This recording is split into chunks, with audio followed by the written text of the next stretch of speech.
nga çmimi që bota fëmijëve do bëhet më e bukur se cilën prej tyre. Do kaloj te një libër tjetër, është Kristaleve e internetit që di madh, i Albana Xhipilekaj. Albana është e njohur si përkthyese e letërsisë për fëmijë qoftë të huaj italianë, amerikane, po edhe letërsisë për të rritur. Kjo është prova para Albanës si rrëfimtare për fëmijë.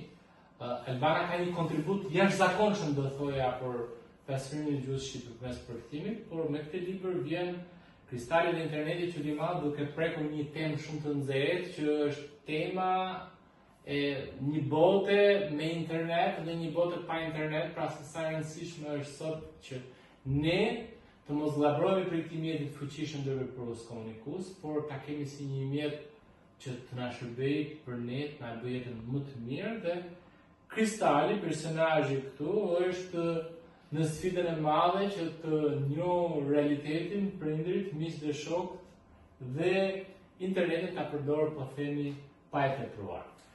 Libri i fundit që do doja, ndaj ka shumë libra, jam e rrethuar për herën e libra është dhe për ditë dalin libra shumë të mirë, po unë kam përzgjedhur disa libra këtu fatjon që të ndajmë bashkërisht me Bezus të Vegjël me idenë që t'i ngacmojmë edhe prindrit.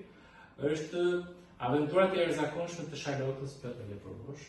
Është tashmë një nga librat më të mirë të letërsisë gjermanike bashkëkohore. Është një libër që vjen si një pikpyetje mes letërsisë cilësore dhe atyre që quhen comics, grafikat. Për këtë arsye Bezus të Vegjël do ndihen më mirë, pra do ndihen më rahat duke njohur me Aventurat e Charlottës një seri me tragedi.